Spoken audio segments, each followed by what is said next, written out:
இதுல வந்து பார்த்தோம்னா, திரிஃபலா சேருது. கடுக்காய், நெல்லிக்காய், தாண்டிக்காய் இது 3ம் சேர்ந்திருக்கிறது. அதற்கு அடுத்தது பார்த்தோம்னா, கிராம்பு.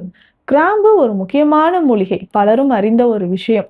பற்கள்ல ஏதாவது பிரச்சனை இருக்கு, வலி இருக்கு அப்படின்னா, கிராம்ப வந்து வாயில வச்சு நம்ம வந்து கொஞ்ச நேரம் வச்சிருப்போம். அது கொஞ்சம் கொஞ்சமாக வலியை வந்து நமக்கு குறைக்கக்கூடியது. ஸோ இதுல வந்து கிராம்பு சேருது. அதற்கு அடுத்தது முக்கியமாக மாசிக்காய். மாசிக்காய்ன்னு சொல்லக்கூடியது அதிகமான தோற்பு சக்தி இருக்கக்கூடிய ஒரு முக்கியமான ஒரு மூலிகை. இதுவுமே இதுல வந்து சேர ஆரம்பிக்குது. ஸோ இது எல்லாமே வந்து இந்த மூலிகைகள் எல்லாமே பற்கள்ல இருக்கக்கூடிய பிரச்சனைகள் வந்து சரி செய்யக்கூடியதுதான். அதுக்கு அடுத்தது முக்கியமாக ஒட்டைப்பாக்கு ஒரு முக்கியமான மூலிகையாக இதுல சேருது. இதுவுமே தோற்பு சக்தி இருக்கக்கூடியதான். காய்ச்சி கட்டி இதுல சேரும். இப்ப காய்ச்சி கட்டின்னு சொல்றதும் அதிகமா ப்ளீடிங் கம்ஸ் இருந்தா அத சரி செய்யறதுக்கு முக்கியமான ஒரு மூலிகையாக காய்ச்சி கட்டி இருக்கு. அடுத்ததாக ஏலக்காய். ஏலக்காயும் பார்த்தோம்னா, ஒரு புத்துணர்வு நமக்கு தரக்கூடிய ஒரு முக்கியமான மூலிகை.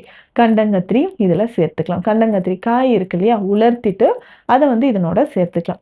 இத்தனை மூலிகைகளும் சேர்த்து, இத வந்து நம்ம என்ன பண்ண போறோம்னா, நல்ல பவுடரா அரைச்சு எடுத்த பிறகு, பற்பொடியாக நம்ம பயன்படுத்தலாம். ஸோ கைகளாலேயே நம்ம பற்களை வந்து இந்த மூலிகை பொடிய வச்சு நம்ம துலக்கிக்கிட்டே வரும்போது, பல் துலக்கும்போது, ஈறுகள்ல இருக்கக்கூடிய வீக்கம் நமக்கு குறைய ஆரம்பிக்கும். அதிகமான பற்கள் இருக்கக்கூடிய அந்த குழிகள் வந்து மறையும். அதிகமான வலிகள் நமக்கு குறைய ஆரம்பிக்கும்.